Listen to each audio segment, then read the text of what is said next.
ntabwo wapfa kumbwira ngo ndagukunda uri inshuti yanjye gutyo gusa bira mipango. Hari ikintu kiba cyaraduhuje, hari ahantu twahuriye, hari ukuntu se wambonye, hari ukuntu se nakubonye. Icyo ni ikintu cya mbere gihuza abantu. Ntabwo wabyuka mu gitondo ngo imagine ko wankunze kandi utarambona utanankunzi. Ntabwo nakubeshya ngo ndagukunda ntakuzi. Nta kintu nakubonyeho cyatumye njyewe kimbwira ko nagukunda. Ni ukuvuga ngo rero hari geste imwe ibaho kugira ngo ukunde umuntu. Wenda se siruta umusanze wenda nko mu kibazo uramufashije, umusanze ku rugendo mu modoka muragendanye muraganiriye, muhuriye ahantu mu bukwe, muhuriye kwa muganga se, ushobora no kuba uhora umubona, wenda umubona kuri radiyo kuri televiziyo uhora umubona. Hari geste ibanza kuba kugira ngo uriya muntu banze umubone akwatire cyangwa se umwatire bitewe n'ikintu cyabayeho cyabahuje. Turabashuhuje mwese abadukurikiye, abadutega amatwi, abatwereka ko mudukurikira, tubabwira ko tubakunda. Njyewe basuzana nitwa Kimana Rebecca. Uyu munsi rero kuri channel yacu Akibeka TV twongeye twagarutse muri gahunda z'ibiganiro. Murabizi tujya tuganira, tukigishanya, tugahugurana muri byose. Njyewe cyane cyane nabwe ngo ndi umukristo, ntabwo ndi pasiteri, sindi n'umushumba. Uburyo mbigishamo buba butandukanye n'ubwabo, ariko haba harimo inyigisho y'ubuzima busanzwe, inyigisho yo kubaho mu gikristo, inyigisho yo kubaho nk'umuntu nyamuntu hano ku isi, waba usenga cyangwa udasenga. Ikizima ni uko uri umuntu. Kuba uri umuntu rero hano ku isi hari ukuntu ugomba kwitwara, hari ibyo ugomba gukora, hari uko ugomba kuvuga. Buri muntu wese aba agomba guhugurana cyangwa se kwakira inyigisho, ikiganiro se, ukumva uko abandi babigenza cyangwa se babikora. Rero ntabwo buri wese ashobora gukora ikintu nk'uko undi agikora. Buri muntu wese afite uko umutima wuremye, ufite uko nteye, ufite uko uteye, ariko ntabwo bitubuza kugira ibintu duhuriraho. Rero uyu munsi tuje tuganira cyangwa se tugiye kuganira ku rukundo, gukundana, inshuti, kuko umuntu agira inshuti ari uko habanje gukunda. Ntabwo umuntu wamwita inshuti utabanje kumukunda. Rero gukundana nk'uko njyewe nabwiye ko ndi umukristo, n'utari umukristo ajya twumviraho, kuko ingero zose twagerageza gukoresha ziba ari iz'ukuri. Turagerageza rero gukoresha ijambo riri muri Bibiliya, Yohani ibice 15 umurongo wa 12 n'uwa 13, havuga ngo ngiri itegeko ryanjye, mukundane nk'uko nabakunze. Ntawe ufite urukundo ruruta urw'umuntu upfira inshuti ze. Muri inshuti zanjye nimukora ibyo mbategeka. Ni ukuvuga ngo hano ni Yesu wabivugaga. Yesu yaradukunze, Yesu yaragukunze. Urukundo yadukunze rwatumye yemera kuva mu ijuru aza hano mu isi yihindura umuntu, kugira ngo njye nawe aducungure turokoke urupfu rwari rudutegereje. Umuntu agize amahirwe akabona umuntu umutabara akamurokora, ni ukuri bari ibintu by'agaciro. Uwo muntu aba ari uw'agaciro. Wari ugiye gupfa uba utagipfuye, uwo muntu uhora umwiragiza iteka, uhora umushimira iteka. Yesu rero twebwe nta nubwo yacunguye umwe si babiri, ahubwo ni twese. Umwizera wese abona inshungu ku buzima bwe cyangwa se kube. Rero hano tugiye kuganira ku gukundana, ariko bya hano mu isi by'abantu. Nk'abana b'Imana tugomba gukundana, tugakunda bagenzi bacu nk'uko Kristo yadukunze. Rero hari gukunda hari ikintu bisaba. Ntabwo wapfa kumbwira ngo ndagukunda uri inshuti yanjye gutyo gusa bira mipango. hari ikintu kiba cyaraduhuje, hari ahantu twahuriye, hari ukuntu se wambonye, hari ukuntu se nakubonye. Icyo ni ikintu cya mbere gihuza abantu. Ntabwo wabyuka mu gitondo ngo wimagine ko wankunze kandi utarambona, utanankunzi. Ntabwo nakubeshya ngo ndagukunda ntakuzi. Nta kintu nakubonyeho cyatumye njyewe kimbwira ko nagukunda.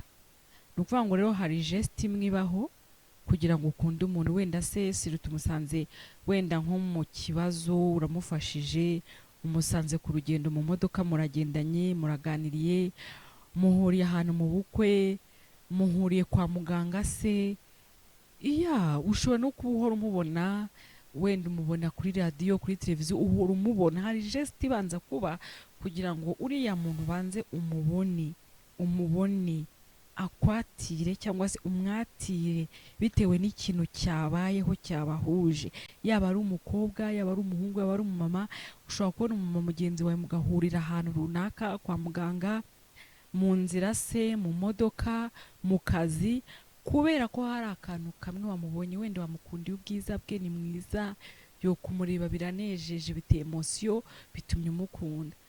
Hari ikintu akubwiye, hari igikorwa akoze, rero urukundo ugahita umukunda. Rero na Yesu ajya kudukunda hari ikintu yabanjije gukora tutaramumenya, tutamuzi. Aravuga, aratwitangira. Muribuka ko abantu bakurikira story yiwe yagerageje gukora ibitangaza, azura abapfuye, akiza abarwayi, yirukanye abadayimoni mu bantu. Muzi ukuntu bamusekaga, bamukwenaga, uriya harimo abazimu, uriya ni imyuka mibi, uriya arabeshya, uriya aje kudutwara ubutegetsi, uriya aje kuba umwami, yaje kugandirisha abantu. Ni ukuvuga ngo ariko byibuze hariho geste yari akoze yo kuza. Geste ya mbere akoze ni ukwemera, ari mu bwami bwo mu ijuru, araza abantu baramubona, baramwumva, bagendera nawe. Hari abahise bamukunda, hari n'abamukunze nyuma y'uko ava mu isi. Noneho barebye igikorwa cya nyacyo nibwo bamwizeye, bakavuga bati kuko n'umwana w'Imana. Muzi ko n'abamugambanye ariko bavuze. Rero gukunda bisaba imbaraga, gukunda bisaba umwete, gukunda bisaba kwihangana, gukunda bisaba ubwenge. Waba ukunda umumama mugenzi wawe, yaba ari umukobwa mugenzi wawe, yaba ari umuhungu ukunda umukobwa, muzi ko ari narwo ari urukundo original rukomeye, ari rwo ruvamo papa mama. Ni uko haba habanje urukundo rw'umuhungu n'umukobwa. Njya nkunda kubabwira ngo uriya rukundo mujye murwubaha, munarugenze gake, murugenzura, mushyiramo ubushishozi. Uwukunze, uwukunzwe mugira inama, ariko ukora attention, kuko ruriya ni urukundo rukomeye rwatumye tuvuka. Nitwa giye kuko habayeho urukundo rwa papa na mama, witwa wowe kuko habayeho urukundo rwa so na nyoko. Urukundo rero rwubahwe. Aha rero turavuga urukundo mu buryo busanzwe, turabivanga. Aba ari urukunda sheri, yaba ari ukunda umugabo we, yaba ari ukunda abana, ariko cyane cyane turavuga ukunda inshuti. Bisaba imbaraga, bisaba umwete, bisaba kwihangana. Ntabwo dushobora gukunda umuntu n'umwe iyo tutiteguye gutanga ikiguzi. Biratangaje kumva urukundo kandi mukumva hajemo n'ikiguzi. Mujya mwumva abantu bavuga ngo ukunda umuntu nta kintu aguhaye. Why? Gute? Nareke kugira ikintu aguha, ariko nyine agira akageste akora gatuma umukunda. Ukunda umuntu ariko hakabamo n'ikiguzi. Ushobora guha umuntu ukunda kado, impano. Ushobora kumusura ukamuha umwanya, buriya wamusuye ukamuha umwanya mukaganira, umuha ubwenge, umuha inama, umuha ibitekerezo, uramwihanganisha. Ntushobora gukunda umuntu nta kiguzi. Never. Ntabwo bishoboka. Murimo murambeshya nimba murimo guhita mubitekereza mu mutima yanyu mukana kanamukunze ntacyo ampaye. Wamukunze ntacyo aguhaye, yes, ariko ubu ngubu se kugeza uyu munsi umukunda nta kintu uramuha cyangwa nta kintu araguha. Kiriya kintu rero aguha cyangwa se kiriya kintu wamuhaye, hari umurimo kigiye gukora, hari ikintu gifasha. Ushobora gukunda umuntu ukumva uramwikundiye, akagira nk'ubukwe ukamufungira kado, akagira anniversaire ukamufungira kado, akagira uburwayi ukajya kwa muganga ukamushyira imbuto cyangwa ukamuha amafaranga, akagira ibyago ukajya kumutabara ukanamuyagira. Icyo ni ikintu cyereka ko uriya muntu mukunda, yaba ari umuturanyi wawe, yaba ari inshuti bisanzwe. Ikintu cyose gisaba ikiguzi, ikintu cyose gisaba ikiguzi. Umunsi umwe nahaye umubyeyi, yari umumama inshuti yanjye, muhereza imyenda. Muri iyo myenda rero namuhaye, n'ubundi niyo nari nsanzwe nambara njyana ahantu. Murabizi ko tubwirwa gutanga ibishyashya, nta gutanga ikintu gishaje. Uwishoboye aragenda direct agafata amafaranga akagura ikintu agashyira umuntu akunze. Muri iyi minsi abantu ntibagikunda gutanga imyenda bambayeho kubera gutinya ko barogwa, ariko siko abantu bose ari babi, ntabwo abantu bose baroga, ni ukuri. Ariko ubishoboye uragenda ukamugurira ukamuhereza. Hanyuma rero muhaye umwenda, tukiri kumwe ako kanya Yesu avuga ngo Mana ushimwe. Ndagushimiye Mana ko umpaye umwenda wo ku buntu. Yashimye Imana ko imuhaye, nanjye aranshimira. Ikintu nari muhaye nari narakiguze, ariko we nkimuhera ubuntu, nanjye barampa. Ushobora kuba warampaye impano yawe waguze ukayitangaho amafaranga yawe, ushobora kuba warampaye amafaranga, warampaye umwanya kubw'urukundo wankundaga, wari ubizi ko nanjye ngukunda. Imana iguhe umugisha. Ndawugusabiye uwabikoze wese, ndetse n'undi uzabikora, kuko nanjye ndabikora. Nawe wige gutanga, gutanga bihesha umugisha kurusha guhabwa. Rero turacyari ku rukundo rwacu. Noneho njyewe njya kumuhereza uwo mwenda, naje avuga se nyenda nyitange nyihorere, nkuko nawe bijya bikugendekera. Kurekura ntago biba byoroshye, urabanza ukabaza umutima, hanyuma ukumvikana n'umutima wawe, hanyuma umutima ukakubwira ngo yego. Icyo kintu rero nakoze cyabaye Kigali kuri we. Yahise atangira kumuha ubuhamya bw'uko hari umuntu yigeze guha ikintu akacyanga, abitewe n'uko we muri make we nk'uko byimajinye, simbizi, ntabwo nzi icyabimuteye, ariko we yarababaye kuba yaratanze ikintu umuntu agihaye akacyanga. Ariko n'ubundi kuko yari afite umutima wo gutanga, yarebye undi agiha. Ntukange impano hawe, nubwo waba aguhaye waba umurusha ubushobozi, aguhaye icyo afite gihwanye n'ubushobozi bwe. Ahubwo kugira ngo umwereke ko wishimye, cyangwa se wenda uvuga uturiye amankandi, nawe ujye ugira ikintu umuha kinarushije ubushobozi icyo yaguhaye byibuze. Ariko ntukange, nashaka azakiguha ugenda ukibike. Yesu rero nawe yaradukunze, arangije abona kuba yaremeye kuza hano mu isi, kuba yaraje akigisha, kuba yaratanze ibyo kurya. Yesu yaratanze, mubyibuke neza kubw'urukundo, yarakoze ibintu byinshi, ariko hari ikiguzi gikomeye cyane yaduhaye, na n'uyu munsi kiramerita igikorwa Yesu. Ikiguzi Yesu yatanze rero, yatanze ubuzima bwe, yatanze ubugingo bwe, kugira ngo ube inshuti ye, kugira ngo mbe inshuti ye.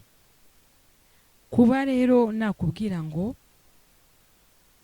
ntabwo dushobora gukunda umuntu n'umwe tutiteguye gutanga ikiguzi, na Yesu yaduhaye urugero, yaduhaye ubuzima bwe, yaradukunze aratwitangira.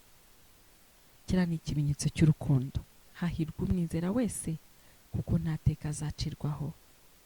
Umwizera wese azababarirwa ku bwa rwa rukundo, amaraso ye amweze.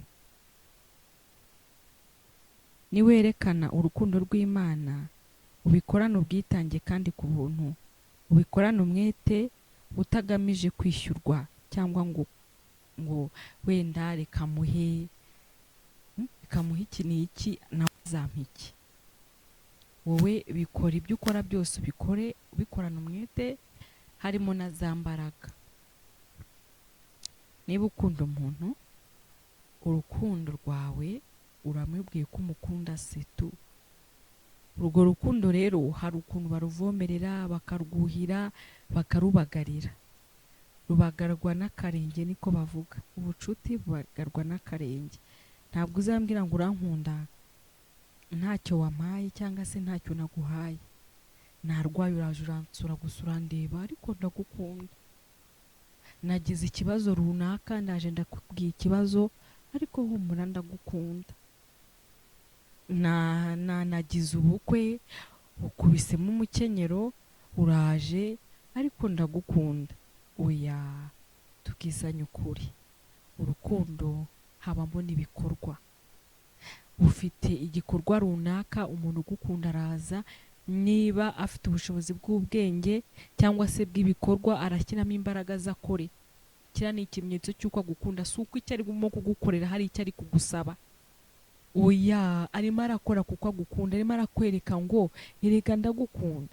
Urukundo rutagira ibikorwa rwarupfuye. Agakiza k'Imana katagira imirimo kaba gapfuye. Nimba ubwira Imana ngo ndagukunda Mana, ibyo byonyine ntabwo bihagije ku Mana. Kunda Imana, ukunde n'abantu, wirinde icyaha n'igisa nacyo, wirinde guhemukira abantu, uba uri kwereka Imana ko uyikunda. Icyo ni igikorwa uri gukorera Imana. Utange, usurane, ufashe, ubwirize cyangwa uririmbe, umurimo wose ukora uwukorera Imana, uba uri kumwereka yuko ukwereka Imana ko uyikunda. None se wowe wabwirwa n'iki cyangwa se wakwemezwa n'iki ko Imana igukunda? Nta kintu iragukorera na kimwe mu buzima bwawe. Igitangaza Imana igukorera ku buzima bwawe cyonyine nacyo kikwereka ko ugukunda. Yego turiho turi bazima, turahumeka bikemera, niko twavutse twisanga duhumeka turi bazima. Iyo ni ingabire yahawe n'umuntu buri wese nta kiguzi.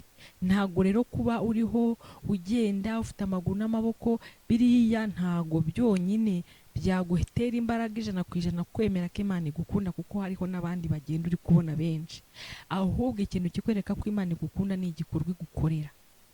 Hari ibikorwa byinshi uhumirije amaso yawe ukareka kureba ibindi byose ugatuza, umutima wawe ukawuturisha cyane, ugasenga Imana uti Imana, urabona ko mfite ibibazo bitandukanye, nta kazi, ndi umushomeri, cyangwa se mu rugo rwanjye ntibimeze neza. Ikibazo icyo ari cyo cyose Mwami washyira imbere y'Imana uhumirije amaso yawe cyangwa se unareba, ariko umutima wawe ukawutandukanye n'ikindi cyose ukawerekeza ku Mana. Ndagusaba imodoka, ndagusaba inzu, ndagusaba amafaranga, ndagusaba abana, ndagusaba umugabo, ndagusaba. Uko Imana igenda iguha bikuremamo ibyiringiro, biguha imbaraga, ugahita uvuga utari ko Imana irankunda. Ukajya unabibwira n'abantu neza, Imana yarandinze cya gihe njya kubyara, Imana yarandinze cya gihe dukora impanuka, Imana ya ibyo bintu uri kuvuga ni ibikorwa Imana igukora kugira ngo ikwereke ko igukunda. None se wowe uwo ukunda urigamba, namuhaye iki n'iki, namugiriye gutya, ibyo ngibyo wamukoreye ni ibyo nyine wamukoreye kuko byari urukundo. Iyo utangiye kuvuga gutyo rero uba utamukunda, uba warugamije gushimwa, kwiyamamaza kugira ngo abantu babyumve bagushime. Ariko nawe hari ikindi kintu nawe utekereje neza yaba yaragukoreye. Hariho umuntu wumva avuga ngo kanaka namuhaye iki n'iki, nuko wari ugifite, kandi noneho n'impamvu akimuhaye ntago yize, nuko wamukundaga cyangwa se wamugiriye impuhwe. Kandi buriya wari urimo no kwerekana ko uri mu gikorwa cy'ubumana muri wowe. Umuntu wese ufite ubumana muri we agira impuhwe agatanga. Rero twebwe twavugaga ku nshuti. Inshuti iyo mubana mukundanye, nubwo aba ari umusore n'umukobwa, umuha ikintu, umuha impano, ukamugurira agatelefone, ukamugurira agashakoshi, agakweto, ukamugurira agakositime. Ni ibintu byinshi cyane waha umuntu. Nagira ngo mbabwire ko urukundo rwose rw'ukuri rubamo n'impano, rubamo n'ibikorwa, rubamo n'ikiguzi. Umuntu akagukunda akakureba ati Mama Benson nabonye akunda amaherena meza atya, reka nzamushyira amaherena. Ubitekereje kubera yuko umukunzi. Rero gukunda ni byiza. Twebwe tujye tureba ibintu byose tubijyane mu buryo bw'umubiri, kuko dufite umubiri, niturangiza tubijyane no ku mwuka. Twabijyanye mu mubiri mu buryo bw'urukundo, turakunda, dufite inshuti, nanjye mfite inshuti, mfite abantu nkunda, ariko inshuti zanjye nzibwirwa n'ibikorwa zinkorera. Iyo ndwaye zikansura, iyo barwaye nkabasura, iyo agize ikintu icyo ari cyo cyose gituma ko gikenerwa ko mugeraho, nkashyiramo n'ubwitange n'imbaraga zanjye ndahagera.